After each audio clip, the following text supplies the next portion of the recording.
Stay with me. This audiobook is not here to inspire you. It is here to rebuild how you respond under pressure. When everything is collapsing, when emotions rise, when others panic, you will not. Calm is not personality. Calm is training. Composure is not luck. It is conditioning. This is how you become unshakable while the world stays chaotic. This is how pressure stops controlling you, and starts working for you. Listen carefully. Repetition is intentional. By the end of this audiobook, your nervous system will not react the same way again. Chapter 1, Stop Reacting. That is the weak reflex. Reaction feels natural. That's why it's dangerous. Most people believe their emotional reactions are real. They believe anger is justified. They believe frustration is honest.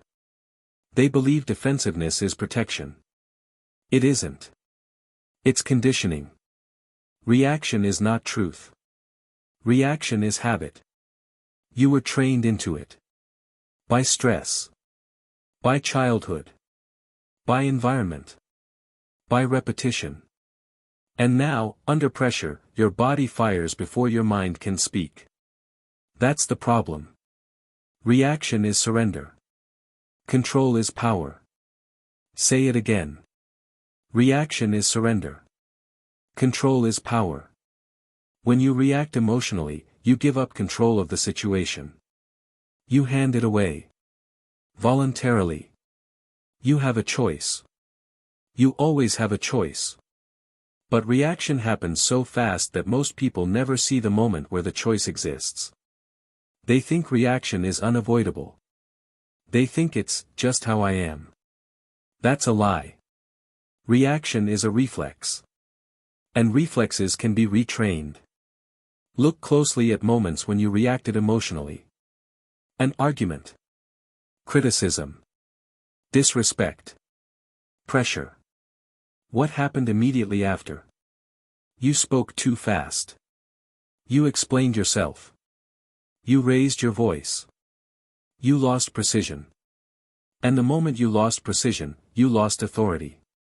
That's the pattern. Reaction doesn't protect you. It exposes you. The emotionally reactive person is predictable. Easy to provoke. Easy to manipulate. And everyone knows it, except the person reacting. You don't need their permission to stay calm. You don't need approval to pause. You don't need validation to remain silent. You have a choice. Here's the key. Emotions are signals, not commands. Anger is not an order. Fear is not a directive. Anxiety is not a requirement. They arrive automatically. Your response does not have to be.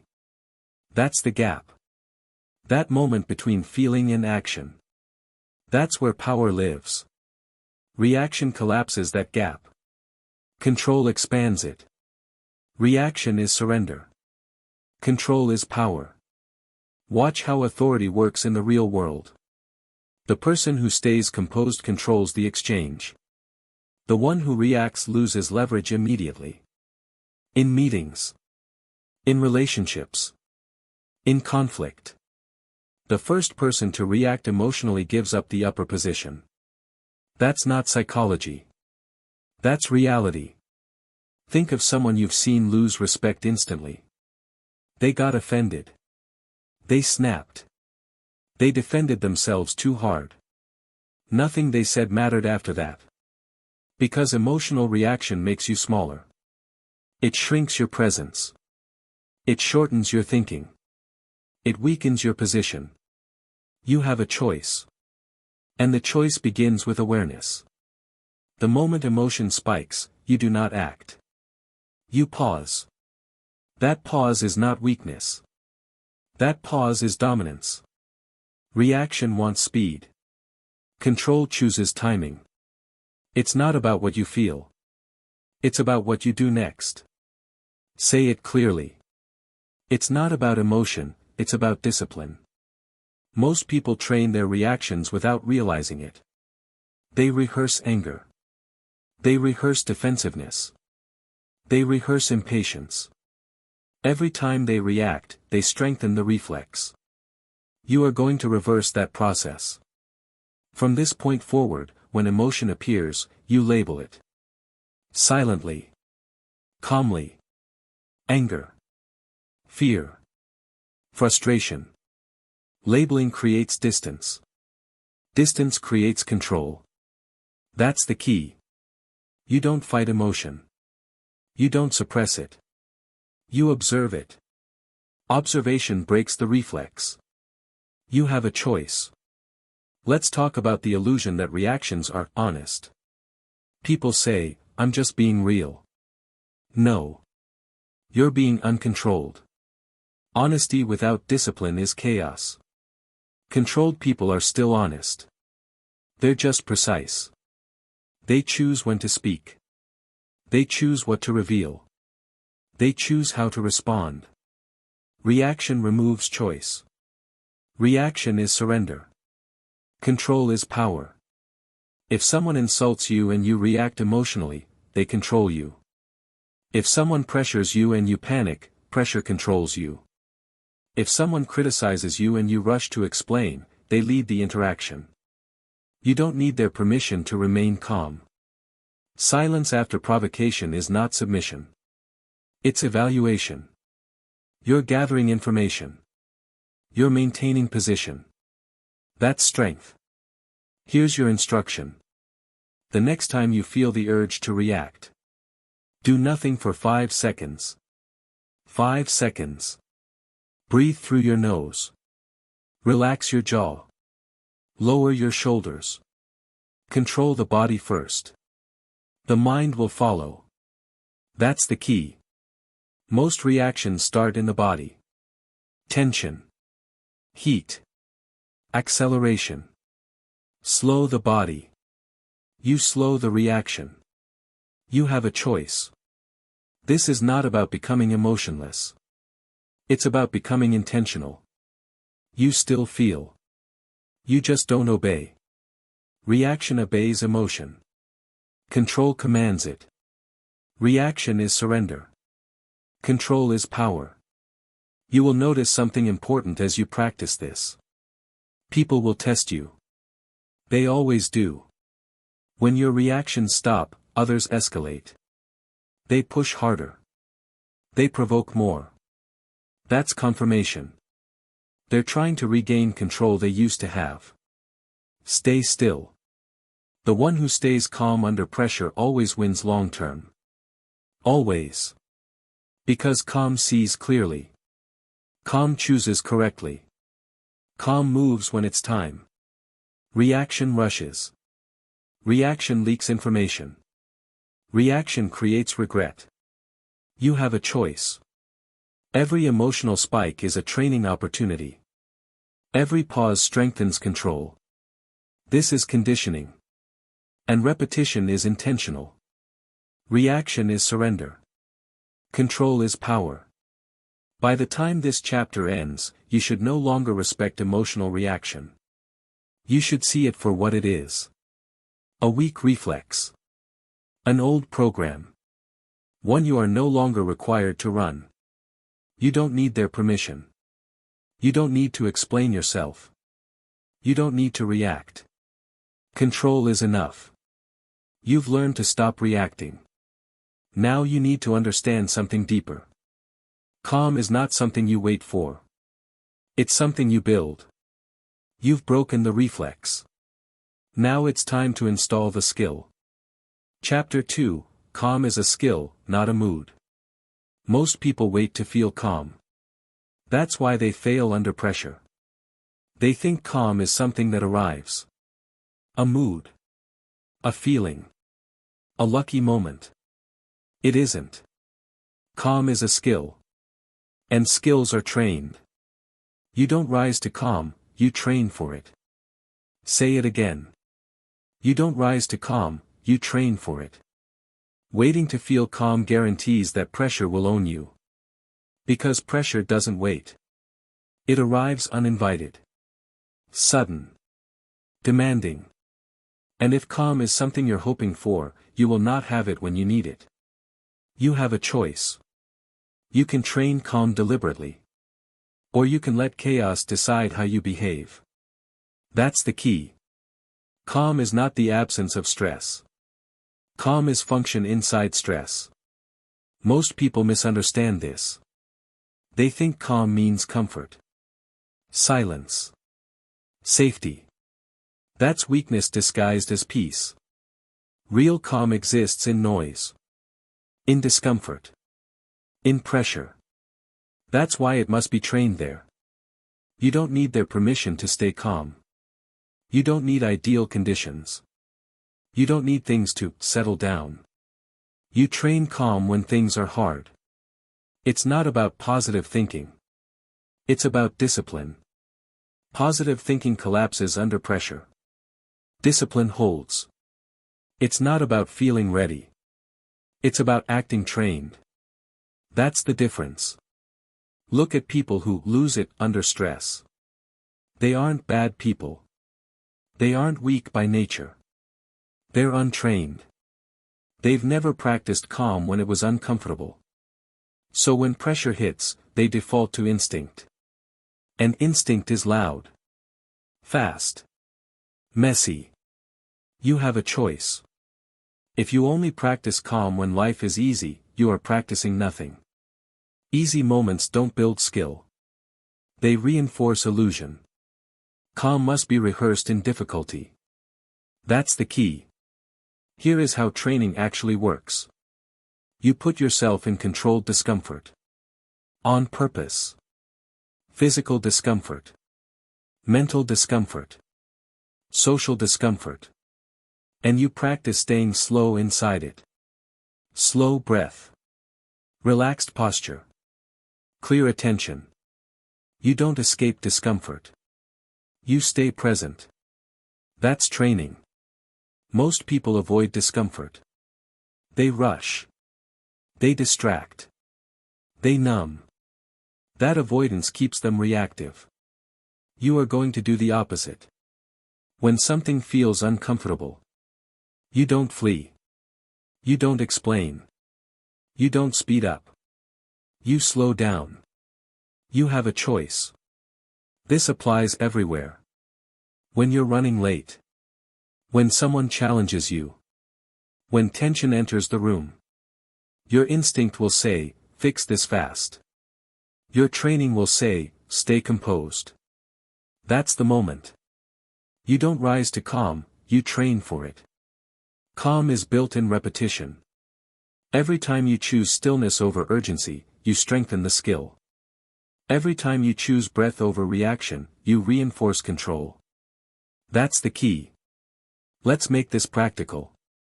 Your first rule. Never let urgency control your body. Urgency tightens the jaw. Raises the shoulders. Shortens the breath. You catch it. You correct it. Relax the face. Drop the shoulders. Slow the breath. Control the body. The mind follows. It's not about fear. It's about discipline. Most people think calm people are naturally chill. They're not. They're trained. They've repeated calm behaviors under stress so many times that it's automatic. You are building that automatic response now. You have a choice. Another mistake people make is thinking calm means doing nothing. Wrong. Calm acts. Just not emotionally. Calm makes decisions without noise. Calm speaks with precision. Calm moves at the correct time. Emotional people move early. They reveal too much. They correct too fast. Calm waits. That's the key. Waiting is not weakness. Waiting is calculation. You don't need their permission to pause. Silence under pressure creates advantage. Because most people fill silence with mistakes. You stay still. Training calm also means eliminating emotional rehearsal. If you replay arguments in your head, you're training reactivity. If you imagine confrontations, you're conditioning stress. Stop that. When the mind starts rehearsing chaos, you interrupt it. You breathe. You return to the present task. You don't indulge emotional fantasy. That's discipline. You have a choice. Calm is built daily, not during emergencies. If you can't stay calm during minor discomfort, you won't stay calm during major pressure. So you start small. Cold exposure. Hard conversations. Delays. Silence. You stay relaxed inside them. You don't rise to calm, you train for it. Say it again. You don't rise to calm, you train for it. The goal is not to eliminate stress. The goal is to become functional inside it. Calm does not mean numb. It means stable. Stable people lead. Unstable people react. That's the reality. You don't need to announce your calm. You demonstrate it. Others feel it. They adjust to it. Calm changes environments without speaking. That's power. And it's earned. Every day you train calm. You increase your capacity for pressure. Every day you avoid it. You remain fragile. You have a choice. This chapter is not theory. It's instruction. Stop waiting to feel calm. Start behaving calm. Behavior comes first. Feelings follow. That's the key. Calm is a skill. And like any skill, it decays if unused. So you practice it relentlessly. Under discomfort. Under stress. Under scrutiny. Because pressure is guaranteed. And the version of you that shows up under pressure is the only one that matters. You've learned to stop reacting. Now you've learned how calm is built. Next, you must understand the truth about pressure itself. Pressure does not break you. It exposes you. Chapter 3, Pressure reveals who you've conditioned yourself to be. Pressure does not create weakness. It exposes it. Say it clearly. Pressure doesn't break you. It shows you. Most people misunderstand pressure. They blame it. They fear it. They avoid it. But pressure is not the enemy. Pressure is the test. When stress appears, nothing new is created. What shows up was already there. That's the key. If you freeze, you were trained to freeze. If you panic, you were conditioned to panic. If you stay calm, that calm was built long before the moment arrived. You have a choice. You can keep blaming pressure. Or you can train the system pressure exposes. Most people perform well when life is easy. They're confident. They're articulate. They're disciplined. Until pressure arrives. Then everything changes. Words disappear. Decisions slow down. Emotions take over. That's not bad luck. That's exposure. Pressure doesn't break you. It shows you. Look at leadership under stress. When things are calm, anyone can lead. But when stakes rise, only the conditioned remain effective. Untrained leaders get loud. They over-explain. They micromanage. They think activity equals control. It doesn't. Calm leaders simplify. They reduce noise. They make fewer, better decisions. Pressure reveals the difference immediately. You don't need their permission to slow down. You don't need approval to be composed. You don't need comfort to function. You have a choice. Athletes understand this better than most. In practice, everyone looks good. In competition, pressure separates the trained from the talented. Talent disappears under stress if it's unsupported by conditioning. Skill remains. The athlete who trained under fatigue performs. The one who relied on motivation collapses.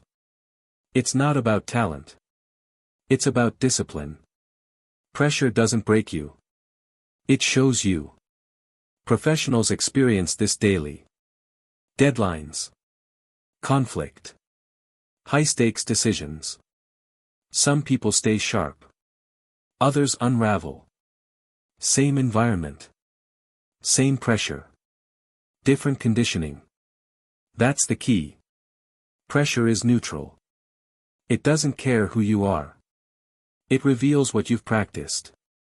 If you've practiced rushing, you rush. If you've practiced reacting, you react. If you've practiced calm, you remain stable. You have a choice. Most people train the wrong thing. They rehearse stress mentally. They overthink worst-case scenarios. They replay failures. Then they're surprised when pressure feels overwhelming. You train that feeling. Training is repetition. Whether intentional or not. You are always conditioning yourself. That's the uncomfortable truth. Pressure simply pulls back the curtain. You don't rise to the occasion. You fall to your level of training. That's the key. So if pressure reveals weakness, the solution is obvious. You don't avoid pressure. You introduce it, strategically. Controlled pressure builds capacity. Uncontrolled pressure exposes lack of it. You have a choice.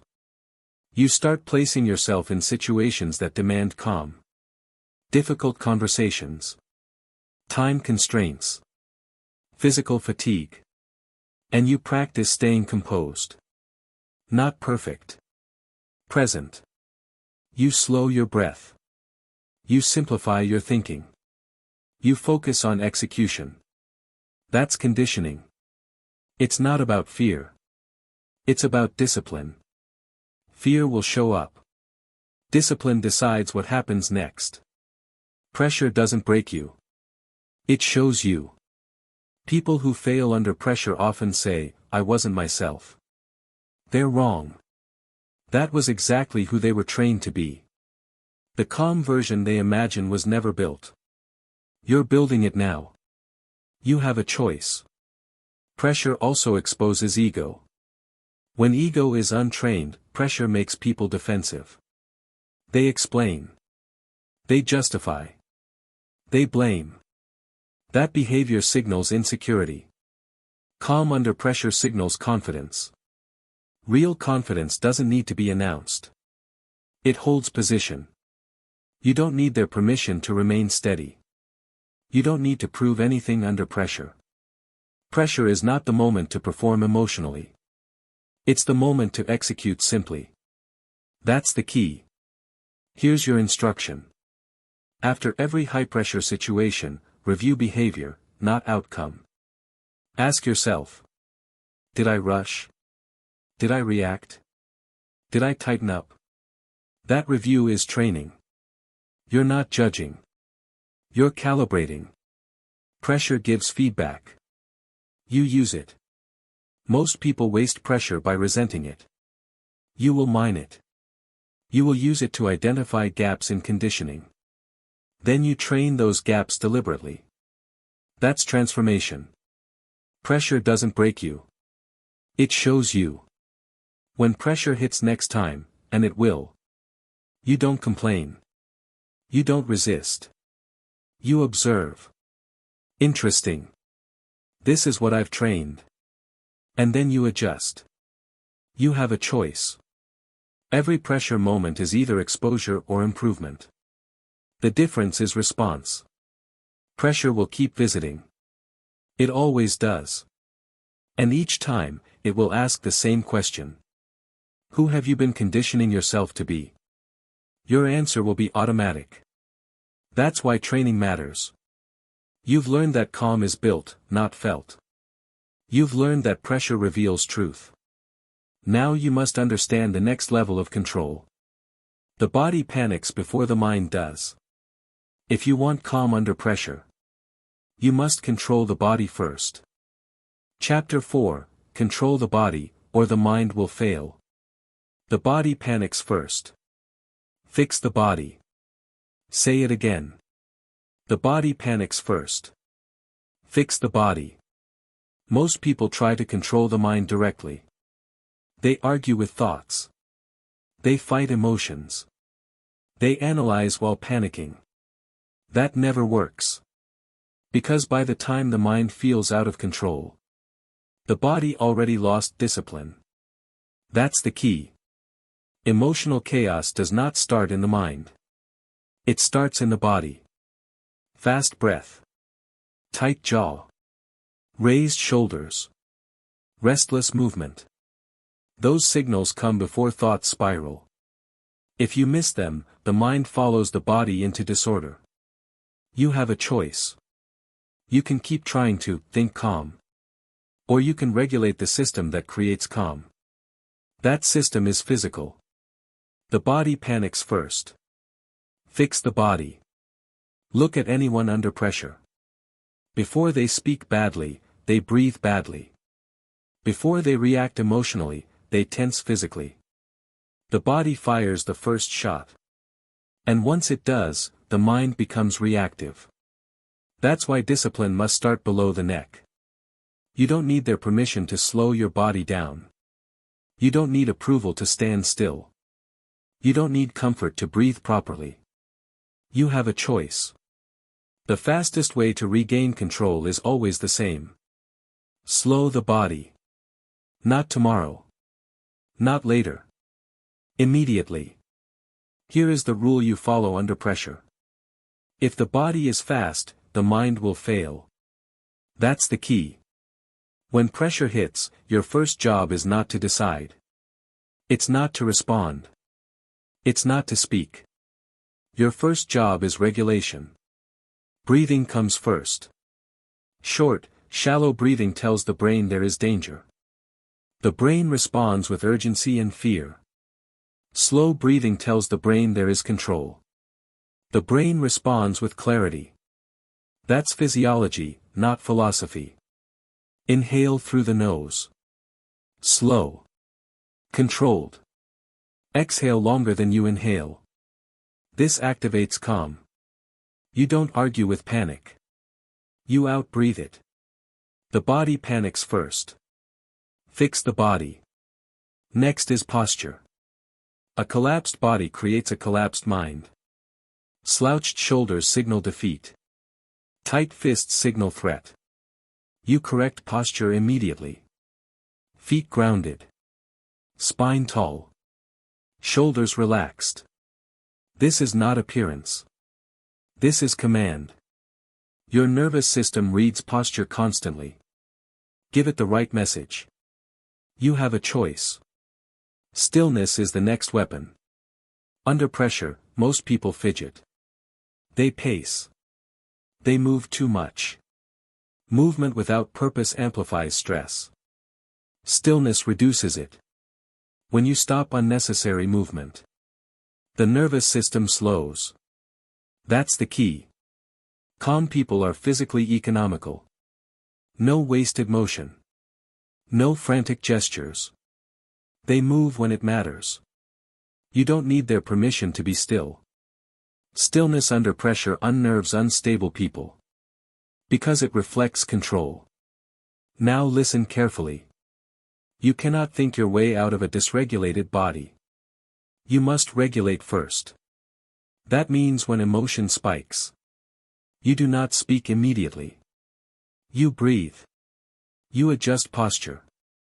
You slow movement. Only then do you engage the mind. That order matters. The body panics first. Fix the body. Let's talk about stillness under scrutiny.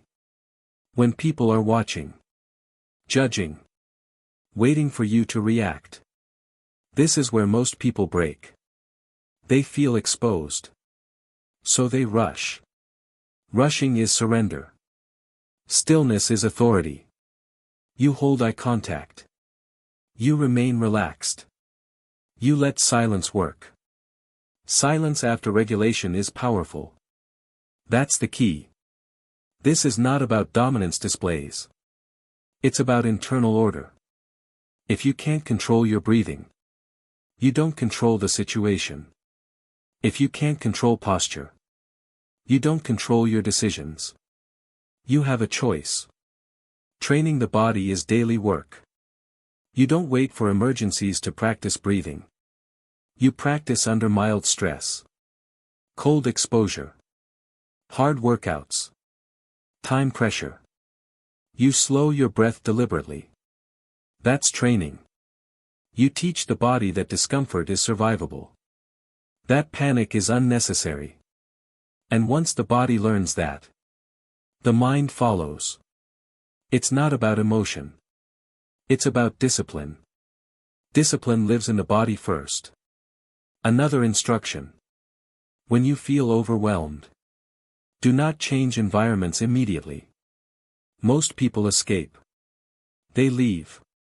They distract. They numb. That teaches the body that pressure is dangerous. Instead, you stay. You regulate. You remain present. You show the body that pressure does not equal threat. That's the key. Over time, your baseline changes. Your nervous system becomes slower to panic. Your mind becomes clearer faster. That's how calm becomes automatic. You have a choice. The body can be trained to obey. Or it can run you. Most people are passengers in their own physiology. You are taking control.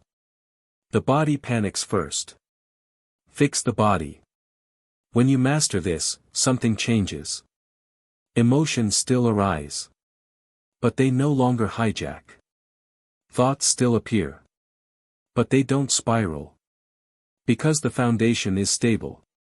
Calm is not fragile. It's built. You now understand that calm begins physically. You've learned how to slow the system. But physical control alone is not enough. There is another trap that destroys calm faster than panic. Attachment. The moment you care too much about outcomes, opinions, or reactions, control disappears. You've learned to regulate the body. Now you must learn to detach emotionally. Chapter 5, Detach emotionally or be manipulated. Attachment is the invisible leash. Most people never see it. They just feel the pull. They care too much about opinions. Too much about outcomes. Too much about how they're perceived. And because they care, they are controllable. That's the key. Emotional attachment makes you predictable. Predictable people are easy to manipulate.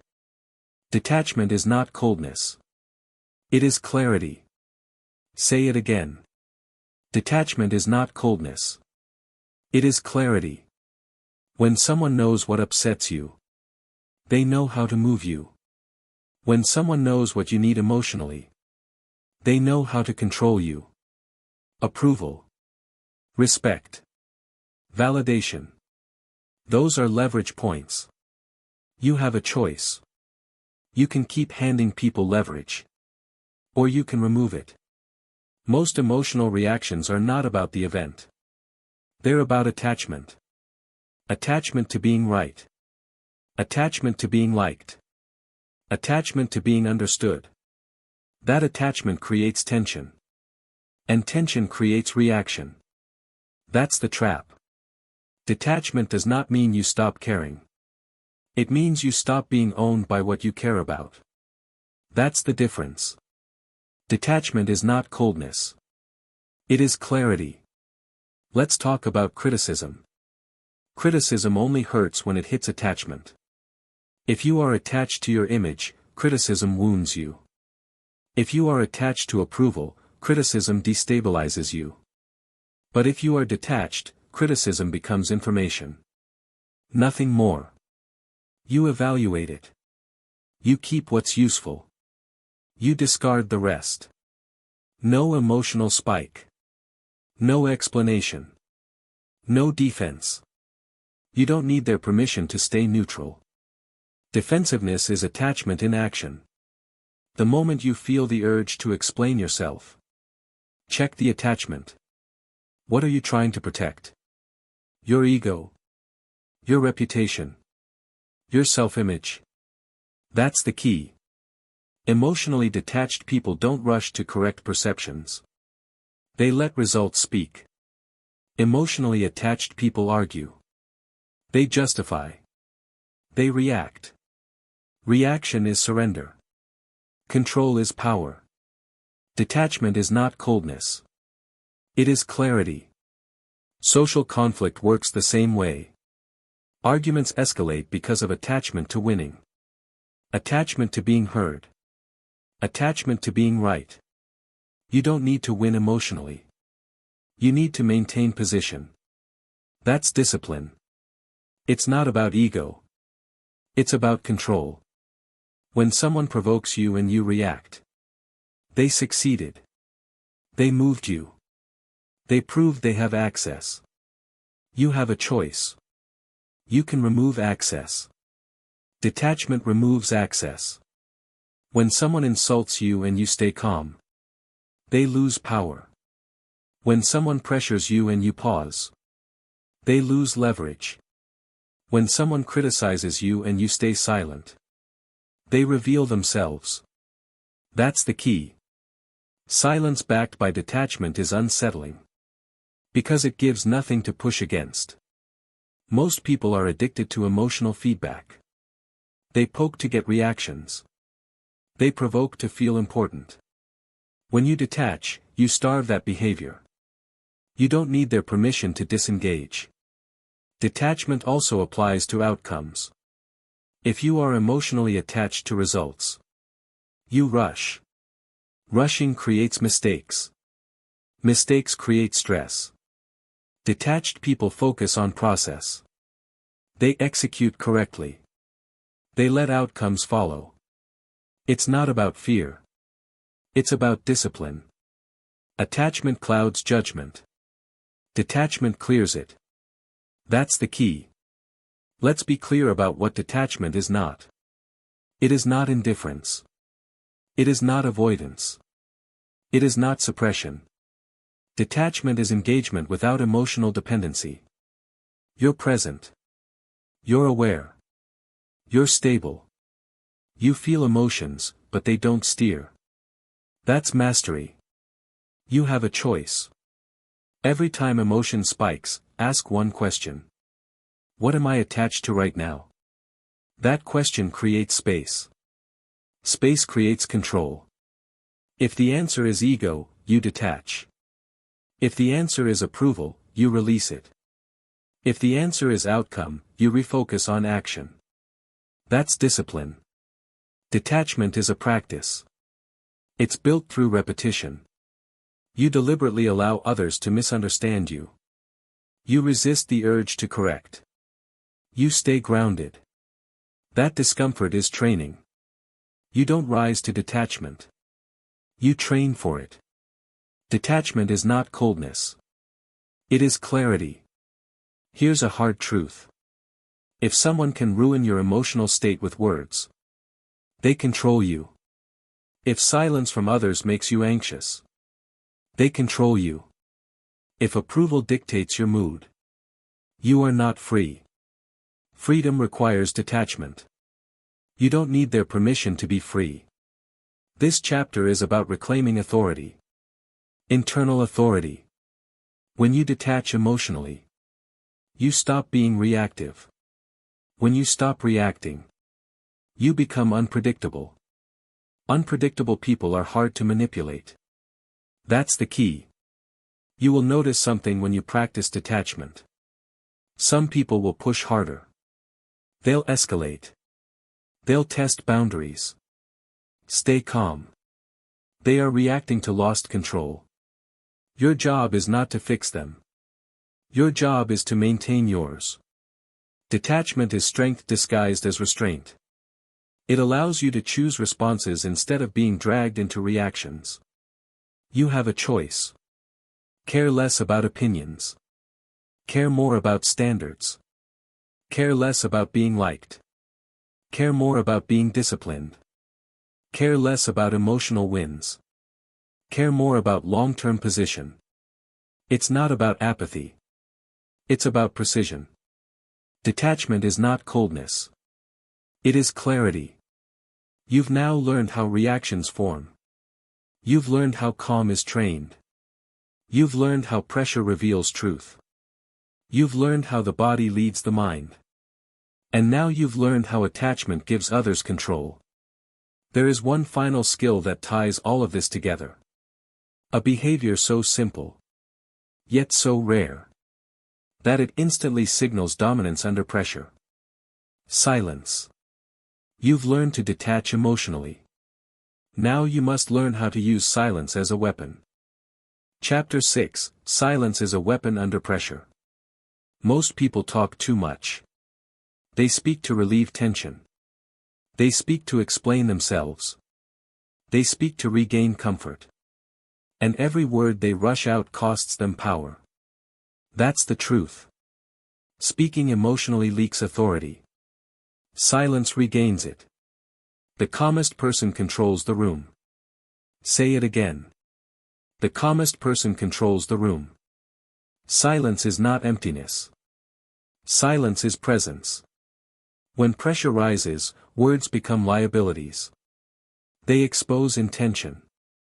They reveal emotion. They signal insecurity. Silence does the opposite. Silence compresses power. You have a choice. You can fill space with noise. Or you can let silence do the work. Most people are afraid of silence. They feel naked in it. They feel judged by it. That fear is attachment. Detached people use silence intentionally. That's the key. When tension enters a room, chaos looks for an outlet. Someone to react. Someone to speak first. Someone to crack. When you remain silent, chaos has nowhere to land. It turns inward. That's power. The calmest person controls the room. Look at arguments. The first person to raise their voice loses. The first person to over-explain loses. The first person to defend emotionally loses. Not immediately. But structurally. Because they just revealed need. Silence reveals nothing. You don't need their permission to stay silent. You don't need approval to pause. You don't need comfort to hold position. You have a choice. Silence under pressure communicates confidence. Even if you don't feel confident yet. Behavior leads feeling. That's the key. People assume silence means weakness. They're wrong. Silence backed by composure is dominance. It forces others to reveal themselves. They fill the gap. They speak more. They make mistakes. You stay still. Silence is not passive. It's strategic. It buys time. It sharpens perception. It preserves leverage. Speaking emotionally does none of that. It leaks information. It accelerates conflict. It locks you into positions you didn't need to take. The calmest person controls the room. Let's talk about meetings. When pressure rises, untrained people talk faster. They interrupt. They justify. They stack words on top of words. Calm people slow down. They listen more than they speak. They wait before responding. And when they speak, they say less, but with precision. That's authority. It's not about intelligence. It's about discipline. Silence is disciplined restraint. You have a choice. Next time someone challenges you verbally, do not respond immediately. Pause. Let the silence breathe. Watch what happens. Most people cannot tolerate silence. They rush to fill it. They reveal their position. Their insecurity. Their intent. You gain information without giving any. That's the key. Silence also disrupts emotional momentum. Anger feeds on reaction. Provocation feeds on response. Silence starves it. When you don't react, emotional energy collapses. The other person either escalates, revealing instability, or de-escalates, restoring order. Either way, you win. The calmest person controls the room. This does not mean you never speak. It means you choose when. Silence creates timing. Timing creates power. Words spoken too early are wasted. Words spoken at the right moment land. You don't need their permission to wait. Silence is especially powerful after accusation. When accused unfairly, the instinct is to defend. That instinct is attachment. Detachment chooses silence first. Not forever. Just long enough to regain position. You assess. You regulate. Then you respond, or you don't. That's discipline. It's not about fear. It's about control. Silence also trains others how to treat you. When you don't reward emotional behavior with reaction, people stop using it. They adjust. Calm sets boundaries without confrontation. That's the key. Here's a hard truth. People respect restraint more than explanation. Explanation seeks understanding. Restraint commands it. You don't need to convince everyone. You need to remain solid. Silence keeps you solid. The calmest person controls the room. Silence is uncomfortable at first. That's normal. Discomfort is training. Every time you resist the urge to speak unnecessarily, you strengthen control. Every time you pause instead of reacting, you build authority. You have a choice. Silence also sharpens your speech. When you speak less, your words carry more weight. People listen. Not because you're loud. Because you're precise. Precision comes from restraint. Restraint comes from discipline. It's not about personality. It's about practice. Silence is a skill. And like all skills, it's trained. You practice it in small moments. Pauses in conversation. Delays in response. Holding eye contact without speaking. Those moments build tolerance. Soon, silence stops feeling threatening. It starts feeling powerful. That's the key. You will notice a shift. People begin to mirror your calm. Rooms settle when you enter. Conversations slow. That's influence. Not forced. Not announced. Earned. The calmest person controls the room. This chapter completes an important arc. You learn to stop reacting. You learned calm is trained. You learned pressure reveals truth. You learn to regulate the body. You learn to detach emotionally. Now you've learned how silence binds it all together. But calm and silence are not enough on their own. They must be supported by something deeper. A nervous system that does not panic under sustained stress. Because pressure doesn't arrive once. It stays. To remain unshaken long-term, you must train the system beneath everything. You've mastered silence under pressure. Now it's time to build a nervous system that doesn't panic. Chapter 7. Build a nervous system that doesn't panic. Mental toughness is not motivation. Motivation disappears under pressure. Motivation is emotional. Motivation is unreliable. Mental toughness is nervous system resilience. That's the truth. If your nervous system panics, your discipline collapses. Your clarity fades. Your training disappears. That's the key. Most people try to stay strong mentally. They give speeches to themselves. They repeat affirmations. And then pressure hits. Their body panics. Their breath shortens. Their heart races. And the mind follows. You have a choice. You can keep trying to motivate a fragile system. Or you can harden the system itself. Train discomfort daily, or panic owns you. Say it again. Train discomfort daily, or panic owns you. A nervous system that has never been stressed cannot handle stress. That's obvious. Yet most people avoid discomfort every chance they get. They seek convenience. They escape tension. They numb sensations. And then they wonder why pressure overwhelms them. They trained fragility. You are going to train resilience. That's the key. Your nervous system learns through exposure. Not explanation. It doesn't respond to logic. It responds to experience. If you show it repeatedly that discomfort is survivable, it stops panicking. If you shelter it constantly, it becomes reactive. You have a choice.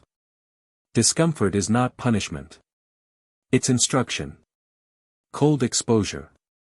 Physical fatigue. Stillness in tension. Delayed gratification.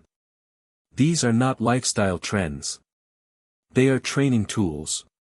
Train discomfort daily, or panic owns you. Let's be clear. This is not about extreme behavior. It's about consistency. Small, daily discomfort compounds. Avoided discomfort accumulates debt. That debt is paid under pressure, with interest. That's the key. When the nervous system is untrained, it overreacts to everything. Emails feel urgent. Conversations feel threatening. Delays feel unbearable. That's not weakness of character. That's weakness of conditioning. The system has not been challenged. You challenge it now. You don't need their permission to be uncomfortable. You don't need approval to do hard things. You don't need motivation to train discipline. You have a choice. Here's the rule. If you always choose comfort, your nervous system stays weak. If you choose controlled discomfort, your nervous system adapts. Adaptation is strength. That's biology. Train discomfort daily, or panic owns you. Start with the body. Cold water. Not for shock. For control. You step into discomfort. You slow your breathing. You stay present. You don't flee. That teaches the nervous system restraint. You show it. This sensation is intense, but not dangerous. That lesson carries everywhere. Next, physical exertion. Not entertainment workouts. Training that challenges composure. When muscles burn and breath strains, you don't quit mentally. You regulate. You stay calm while the body is stressed. That's training. You're teaching the nervous system to stay functional under load. That's the key. Next, stillness. Stillness is harder than action. Sit without stimulation. No phone. No distraction. When restlessness appears, you don't escape. You stay. That discomfort rewires impulse. Most people panic in stillness because they never trained it. You will. Train discomfort daily, or panic owns you. This applies mentally too. Stop resolving every discomfort immediately. Hunger. Boredom. Uncertainty. Let them exist. You don't need to fix everything instantly. Instant relief trains fragility. Delayed response trains resilience. You have a choice. Notice how often you reach for comfort automatically. That reach is a reflex. You interrupt it. You pause. You choose discipline over relief. It's not about suffering. It's about control. Discomfort does not make you strong by itself. Response to discomfort does. That's the key. Most people confuse stress with damage. Stress properly dosed is adaptation. Avoidance is decay. You don't become calm by protecting yourself from stress. You become calm by surviving it, repeatedly. Train discomfort daily, or panic owns you. Over time, something changes. Your baseline stabilizes. Your reactions slow. Your tolerance increases. What used to feel overwhelming now feels manageable. Not because life got easier. Because you got stronger. You have a choice. This training also eliminates fear. Fear is often just unfamiliar sensation. Once the nervous system recognizes discomfort as known territory, fear loses its grip. You still feel sensation, but you don't interpret it as threat. That's resilience. And resilience is calm under pressure. It's not about bravery. It's about conditioning. Your nervous system doesn't care about your intentions. It cares about what you've practiced. So you practice daily. Even when you don't feel like it. Especially then. That's discipline. It's not about motivation. It's about standards. Standards outlast moods. Train discomfort daily, or panic owns you. Here's the warning. If you avoid this training, pressure will force it on you. Life will introduce discomfort without your consent. And if your system isn't ready, it will panic. You're choosing preparation over surprise. That's the key. By now, you understand something crucial. Calm is trained. Control is conditioned. Resilience is built. You are no longer hoping to stay composed. You are engineering it. You've trained the body. You've trained detachment. You've trained silence. Now you've trained the nervous system itself. But there is still one mistake that destroys discipline faster than panic. The need to win emotionally. The need to feel right in the moment. That need has cost more people their future than fear ever has. You've built resilience.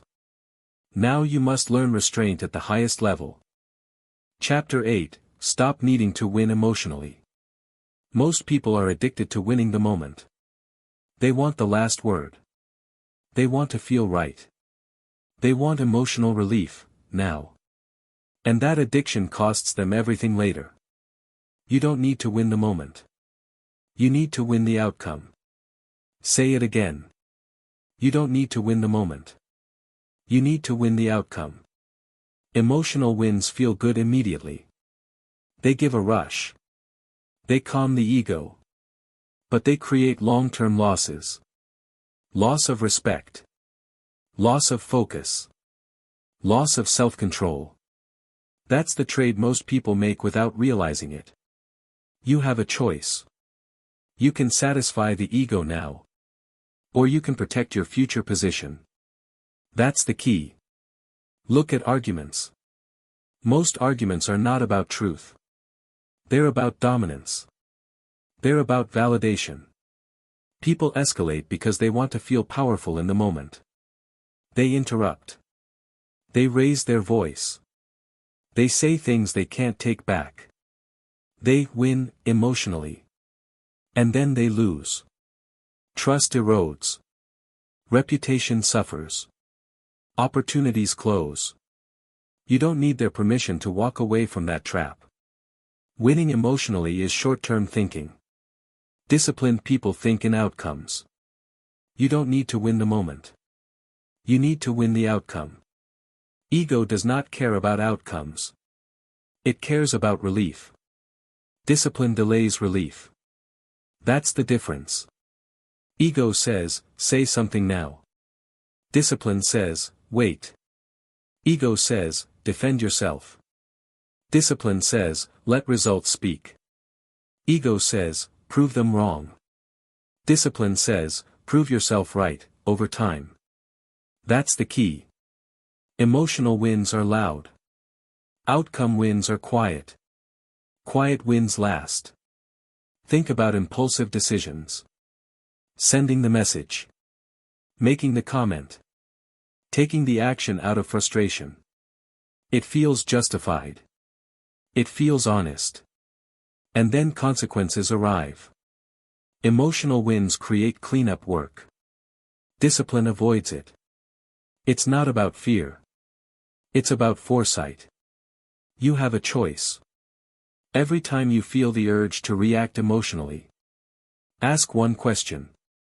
Does this help the outcome? Not your pride. Not your image. The outcome. If the answer is no, You pause. That pause is discipline. That's the key. Most people confuse restraint with weakness. It's not. Restraint is delayed power. Anyone can react. Few can hold position. You don't need their permission to stay composed. Emotional victories also damage focus. When you're busy replaying arguments, you're not building anything. Your attention is hijacked. Attention is currency. Emotional battles drain it. Outcome-focused people protect attention ruthlessly. They don't waste energy on ego contests. They stay forward-facing. You don't need to win the moment. You need to win the outcome. This applies everywhere. Relationships. Work. Leadership. Competition. The person who can absorb discomfort without reacting always has the advantage. They think clearer. They see longer. They move strategically. That's discipline. Here's a hard truth. If someone can pull you into an emotional reaction, they control your behavior. They set your tempo. They choose your focus. Detachment removes that control. Discipline seals it. It's not about flaw. It's about discipline. Winning emotionally is a flaw of impulse. Winning outcomes is discipline in action. You have a choice. Let's talk about respect.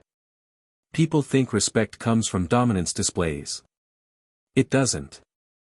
Respect comes from consistency and restraint. When people see that you don't need to react, they adjust. They become careful. They become measured. Not because you're intimidating. Because you're stable. Stability commands respect. Emotional volatility destroys it. You don't need their permission to be stable. Another instruction. Stop explaining yourself during emotional moments.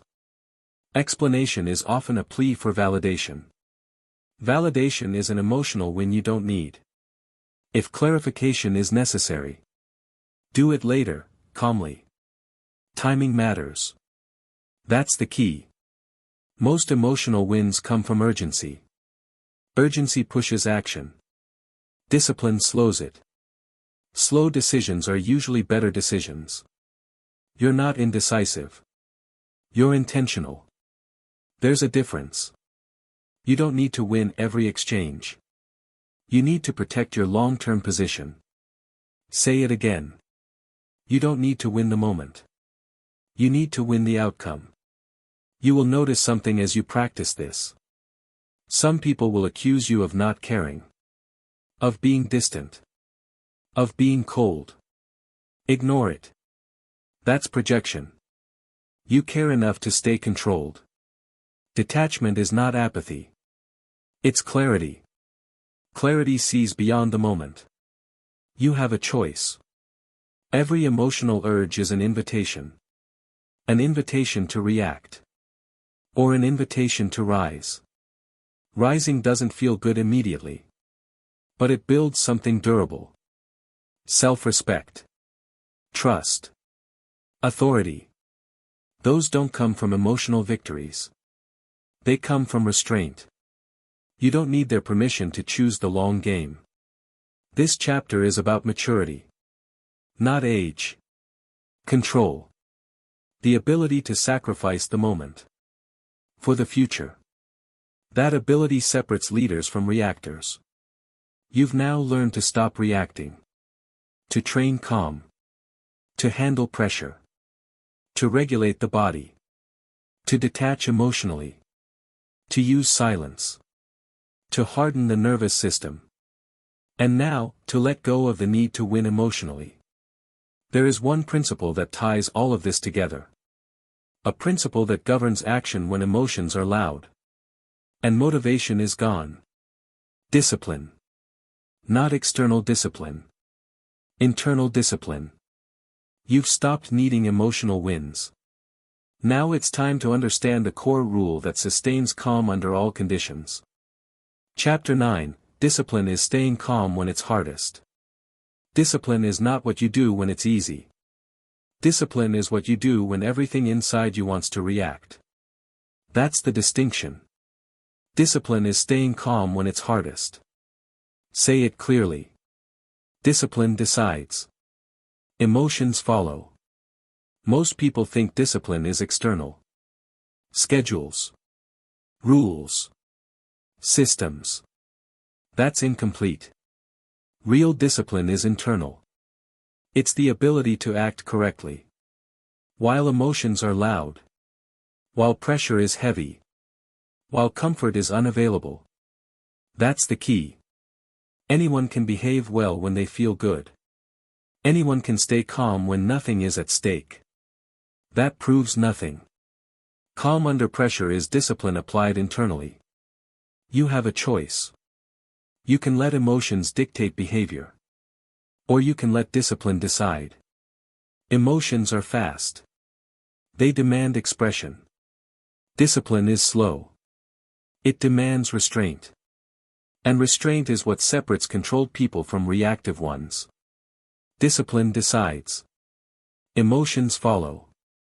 Let's remove the illusion. You will never eliminate emotional noise. Fear will appear. Anger will arise. Frustration will spike. Waiting for silence before acting is weakness. Disciplined people act with noise present. They don't wait to feel calm. They behave calm. That's the key. Most people say, "I'll respond when I'm calmer." They never do. Because calm does not arrive on command. Behavior creates calm. You have a choice. When emotion rises, you do not negotiate with it. You do not ask permission. You act according to standard. That's discipline. Standards do not change based on mood. That's why they work. Discipline decides. Emotions follow. Think about moments when it's hardest to stay calm. Being criticized unfairly. Being disrespected publicly. Losing control of outcomes. These moments are not obstacles. They are tests. Tests of internal order. Anyone can talk about discipline. Few can apply it internally. Internal discipline means this. You speak slowly when you want to rush. You stay silent when you want to explain. You hold posture when you want to collapse. That's discipline. It's not dramatic. It's quiet. And it's powerful. You don't need their permission to stay disciplined. Discipline does not seek approval. It seeks correctness. Correct action. Correct timing. Correct restraint. Emotions don't care about correctness. They care about relief. Discipline delays relief. That delay builds strength. That's the key. Let's be specific. When someone provokes you, discipline says, breathe first. When someone pressures you, discipline says, slow down. When something goes wrong, discipline says, stabilize before solving. This order matters. Discipline always prioritizes control over expression. It's not about suppression. It's about command. You are not denying emotion. You are overruling it. Discipline decides. Emotions follow. Most people think they lack discipline. They don't. They just apply it externally. And abandon it internally. They can wake up early. They can work hard. But they can't hold composure under stress. That's incomplete discipline. Internal discipline is the highest form. Because it governs everything else. You have a choice. Internal discipline means you do the right thing. Even when no one sees it. Even when no one rewards it. Even when it feels uncomfortable. Especially then. That's the training ground. Emotional reactions feel justified. That's why discipline is rare. Discipline often feels unfair. It asks more of you. When you feel least capable. That's why it works. Discipline builds identity. Not the identity you talk about. The one that shows up under pressure. Discipline decides. Emotions follow. Here's a hard instruction. When emotions spike, lower your standards for comfort. Never for behavior. You may feel shaky. You may feel tense. Behavior stays clean. That's discipline. Clean behavior under emotional noise creates self-respect. Self-respect creates confidence. Confidence creates calm. That's the sequence. You don't start with calm. You end with it. That's the key. Another mistake people make is trying to manage emotions. You don't manage emotions. You manage actions. Emotions fluctuate. Actions are chosen. Focus on what you can command. You can command breath, posture, speech, movement. Command those. Emotions will follow. Discipline decides. Emotions follow. You don't need to feel strong to act strong. You don't need to feel calm to behave calm. Behavior is the lever. Pull it. This chapter is about reliability. Can you rely on yourself under pressure? Not when you're inspired. Not when you're praised. When you're challenged. When it's inconvenient. When it costs you something. That's where discipline proves itself. You have a choice. Every moment of pressure asks a question. Who's in charge right now? Emotion? Or discipline? One reacts. One responds. One feels urgent. One feels steady. One burns energy. One conserves it. Choose discipline. Discipline does not make you rigid. It makes you stable. Stability allows flexibility. Reactive people are brittle. They shatter under stress. Disciplined people bend, and return. That's resilience. Discipline decides. Emotions follow. As this book moves toward its conclusion, understand this clearly. Everything you've learned funnels into this point. Stopping reaction. Training calm. Handling pressure. Regulating the body. Detaching emotionally. Using silence. Hardening the nervous system. Letting go of emotional winds. All of it requires discipline. Not motivation. Not inspiration. Discipline. And discipline is not loud. It is quiet consistency under discomfort. You don't need their permission to be disciplined. You decide. And once discipline decides, emotions fall in line. Now there is one final step. You've learned how to act correctly under pressure. Now you must design your life so that this discipline becomes automatic. Not occasional. Not situational. Built in. You've mastered internal control. Now it's time to lock it in by design. Chapter 10, Become Unshakable by Design. Nothing you've learned works by accident. Calm is not random. Control is not personality. Mental toughness is not luck. Unbreakable calm is designed. That's the truth. You are training who you become under pressure, every day. Say it again. You are training who you become under pressure, every day. Whether you realize it or not. Every reaction. Every pause. Every decision. Is conditioning something. Most people leave that process to chance. They hope they'll handle it when it matters. Hope is not a strategy. You have a choice. You can continue reacting by default. Or you can design who shows up under pressure. That's the key. Design means intention. It means you stop asking, how do I feel right now? And start asking, what am I training? Because whatever you repeat, you become. If you repeat rushing, You become frantic.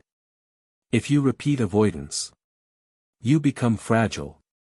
If you repeat discipline, you become unshakable. You are training who you become under pressure, every day. This chapter is about integration. Everything you've learned now comes together. You stop reacting. You train calm. You understand pressure. You regulate the body. You detach emotionally. You use silence. You harden the nervous system. You stop chasing emotional winds. You apply discipline internally. None of this is theoretical. It's behavioral. And behavior compounds. That's the key. Unshakable people are not special. They are consistent. They don't rely on willpower in the moment. They rely on systems they've built beforehand. They've designed their default responses. You do not rise to the occasion. You fall to your design. You have a choice. Design starts with standards. Not goals. Standards. Goals are external. Standards are internal. A standard says, I do not react emotionally. I slow my body under pressure. I pause before I speak. I choose discipline over relief. Standards remove decision fatigue. They decide for you. That's the key. If you wait to decide how to act during pressure, you're already behind. Design removes that delay. You act according to rule, not emotion. You don't need their permission to live by standards. Design also means repetition. One calm response does not make you calm. One disciplined choice does not make you disciplined. Repetition does. You repeat the same correct behaviors until they become automatic. Automatic beats effort. That's the goal. You are training who you become under pressure, every day. Let's make this concrete. You design your mornings. You don't rush. You don't start with chaos. You start with control. That sets the tone. You design your responses. When stress appears, you breathe first. Always. No exception. You design your communication. You speak slower than necessary. You say less than you could. Precision over volume. You design your discomfort. You expose yourself daily, on purpose. Cold. Fatigue. Silence. Delay. Not because you enjoy it. Because it trains you. Train discomfort daily, or panic owns you. That principle doesn't stop. That's the key. You design your detachment. You allow misunderstanding. You let others project. You don't rush to correct. You stay focused on process. You don't need their permission to be misunderstood temporarily. Design also means removing weak inputs. Constant stimulation weakens calm. Constant outrage trains reaction. Constant validation trains dependence. You reduce noise. You protect attention. Attention is where design happens. You have a choice. Design is boring. That's why it works. There's nothing flashy about being unshakable. It looks like restraint. Consistency. Repetition. Most people won't notice. Until pressure hits. Then the difference is obvious. The untrained scramble. The designed remain steady. You are training who you become under pressure, every day. This chapter is not asking you to add more. It's asking you to remove randomness. Remove emotional decision-making. Remove impulsive speech. Remove unnecessary reaction. Replace it with rules. Rules free you. They remove debate. When you no longer argue with yourself under pressure, you gain clarity. Clarity creates speed. Calm speed beats frantic speed every time. That's the key. You might be thinking, this sounds rigid. It's not. Design creates freedom. Because when your internal system is stable, you can adapt externally. Reactive people can't adapt. They're busy managing emotions. Designed people adjust calmly. That's power. You don't need their permission to be designed. Here's the final instruction. Stop asking, how can I feel calmer? Start asking, what behavior would a calm person repeat? Then repeat it. Daily. Relentlessly. Without drama. That's design. Feelings follow behavior. Always. Discipline decides. Emotions follow. You are training who you become under pressure, every day. This book was never about eliminating stress. It was about changing who stress meets. Stress will still arrive. Pressure will still test you. But it will meet someone different now. Someone slower. Someone quieter. Someone disciplined. Someone unshakable. Not because they're fearless. Because they're prepared. You have a choice. From this point forward, every reaction trains weakness.